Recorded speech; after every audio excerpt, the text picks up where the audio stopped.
Hello everyone, welcome to Mom's Secret. என்னோட சேனலை subscribe பண்ணியிருக்க எல்லாருக்கும் ரொம்ப தேங்க்யூ. Keep supporting. இன்றைக்கி நீங்கள் பார்க்க போகிற ரெசிபி காரா சேவ். ஸோ இந்த தீபாவளிக்கு நல்ல காரசாரமான ஒரு ஸ்நாக் பண்ணுறதா இருந்தால் கண்டிப்பாக இதை ட்ரை பண்ணி பாருங்கள். இந்த ரெசிபி எப்படி பண்ணுறதுன்னு பார்க்கலாம் வாங்க. இது ரொம்பவே குயிக்காக சீக்கிரமாக நம்ம வீட்டிலேயே பண்ணிடலாம். ஃபர்ஸ்ட்டு 1 கப் அளவுக்கு நான் கிராம் ஃப்ளவர் எடுத்திருக்கேன், கடலை மாவு. இது கூடவே 1/4 கப் அளவுக்கு அரிசி மாவு எடுத்துக்கோங்க. இது ரெண்டையும் நல்லா சலிச்சு எடுத்துக்கோங்க. இதை நல்லா இந்த மாதிரி சீவ் பண்ணிக்கோங்க, அப்போ தான் வந்து லம்ப்ஸ் ஃபார்ம் ஆகாமல் இருக்கும். இப்போ இதுக்கு தேவையான அளவு உப்பு சேர்த்துக்கலாம். 1 டீஸ்பூன் அளவுக்கு உப்பு, 1 டீஸ்பூன் அளவுக்கு மிளகாத்தூள் சேர்த்துக்கோங்க. நம்ம மிளகு பவுடர் சேர்க்குறனால மிளகாத்தூள் வந்து கொஞ்சம் கம்மியாகவே சேர்த்துக்கலாம். 1 டேபிள் ஸ்பூன் அளவுக்கு மிளகு நான் க்ரஷ் பண்ணி சேர்த்துருக்கேன். இது கூட 1 டீஸ்பூன் அளவுக்கு cumin சீட் சீரகமும் 1/4 டீஸ்பூன் அளவுக்கு பெருங்காயத்தூள் சேர்த்துக்கோங்க. 1 டீஸ்பூன் அளவுக்கு நெய் இல்லைனா பட்டர் எது வேணாலும் ஆட் பண்ணிக்கலாம். இப்போ இது எல்லாத்தையும் நல்லா மிக்ஸ் பண்ணிக்கோங்க.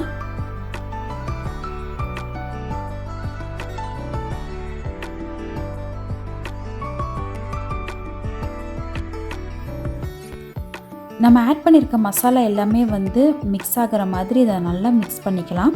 இப்போ கொஞ்சம் கொஞ்சமாக தண்ணி ஆட் பண்ணி நம்ம இடியாப்ப மாவு கன்சிஸ்டன்சியில் மாவு பிசைஞ்சு எடுத்துக்கோங்க.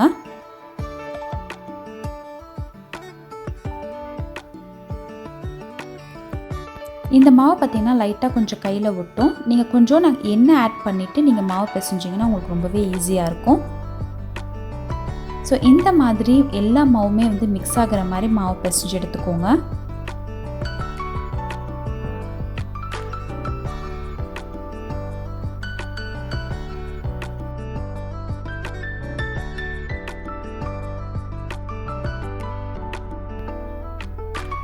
இந்த அச்சு யூஸ் பண்ணி தான் நான் காரா சேவ் பண்ண போகிறேன். இப்போ நம்ம ரெடி பண்ணி வச்சுருந்த மாவை சேர்த்துடலாம்.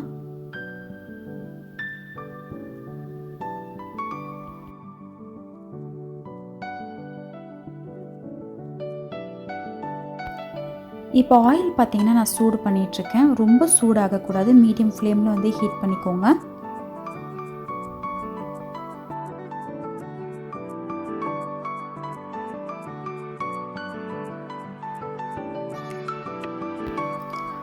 இப்போ நம்ம காரா சேவை போட்டுடலாம். ஸோ கேர்ஃபுல்லாக போடுங்க, ஏன்னா நம்ம ஆயில் கிட்ட வச்சு புளிஞ்சு விடுறனால நம்மளுக்கு அந்த ஹீட் வந்து கையில் அடிக்கும்.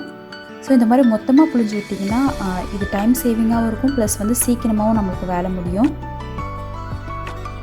போட்டோடனே பார்த்திங்கன்னா நல்லா பபிள்ஸ் வருது பாருங்கள். இந்த பபிள்ஸ் வந்து கம்ப்ளீட்டாக போனதுக்கப்புறம் தான் நம்ம வந்து காரா சேவை இருக்கணும், அப்போ தான் நல்லா கிறிஸ்பியாக இருக்கும். ஒரு சைடு நல்லா குக் ஆனதுக்கப்புறம் இது திருப்பி விட்டுட்டு இன்னொரு சைடு ஒரு கொஞ்சம் நேரம் குக் பண்ணுங்கள்.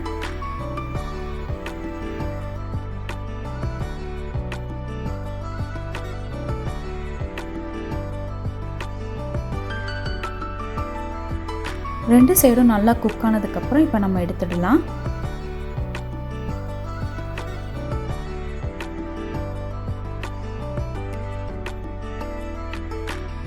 இதே மாதிரி மிச்சம் இருக்க மாவே நம்ம பிழிஞ்சு விட்டுறலாம்.